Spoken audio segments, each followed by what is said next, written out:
నిన్న టీవీలలో పేపర్లలో వచ్చిన విషయాన్ని మీ ముందు పెట్టడానికి మీ ముందు రావడం జరిగింది.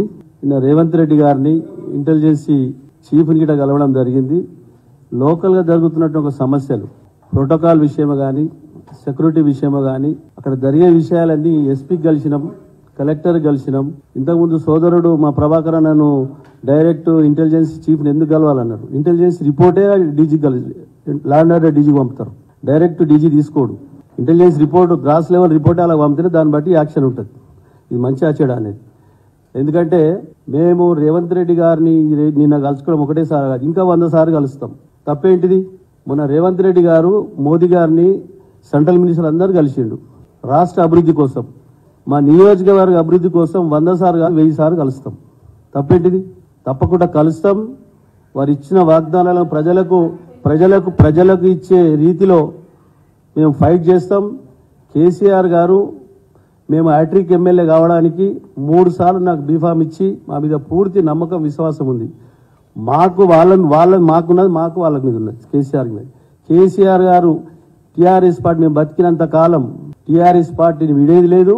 ప్రజలు మమ్మల్ని ఎన్నుకోబడ్డ ప్రజలు, నియోజకవర్గ ప్రజలు మినీ ఇండియాగా మారి ఉన్న పటంచెరు నియోజకవర్గ ప్రజల కోసం ఎక్కడికైనా పోతాం, ఏమైనా చేస్తాం, డబ్బులు తీసుకొస్తాం, అభివృద్ధి చేస్తాం. కాబట్టి దానికి ఎక్కడ శంకించవలసిన అవసరం లేదు. దయచేసి నిన్న వచ్చిన వార్తలన్నీ ఖండిస్తూ ఉన్నాం. తప్పకుండా తెలంగాణ రాష్ట్రం 2014 వచ్చిన నుంచి 2023 వరకు ఏ విధంగా అభివృద్ధి జరిగింది, పక్క రాష్ట్రంలో మనతో విడిపోయిన రాష్ట్రం ఏ విధంగా జరుగుతూ ఉన్నది సార్ గమనించండి. మీరు అనవసరమైన కాంగ్రెస్ నేతలు, బడా నేతలు, పెద్ద నేతలు అందరిలో టీఆర్ఎస్ కాంగ్రెస్లో కలుస్తున్నారని చెప్పి ఓగానాలు రాస్తే కుదరదట్లా. తప్పకుండా నియోజకవర్గ ప్రజల కోసం రేపు రాబోయే పార్లమెంట్ ఎలక్షన్లో బ్రహ్మాండమైనటువంటి మెజార్టీతో గులాబీ జెండా ఎగరేయబోతా ఉన్నాం. అధిష్టానం ఎవరికి టికెట్ ఇచ్చినా భారీ మెజార్టీ 3 నుంచి 4 లక్షల మెజార్టీతో గెలిపించబోతా ఉన్నాం. ఎందుకంటే కేసీఆర్ గారు సిద్దిపేట ముద్దుబిడ్డ, సిద్దిపేటకి వెళ్ళి రాజీనామా చేసి ఈరోజు రాష్ట్రాన్ని, తెలంగాణ రాష్ట్రం చనిపోయే రీతిలో వరకు వెళ్ళి దీక్ష చేసి ఈరోజు ముఖ్యమంత్రి గారు తెలంగాణ సాధించిన తర్వాత తెలంగాణ రాష్ట్రంలో ఉన్న సంక్షేమ పథకాలు, అభివృద్ధి జోడు గుర్రాలాగా ఈ 10 సంవత్సరాలు ముందుకు తీసుకుపోయిన సంగతి మర్చిపోలేరు జనం.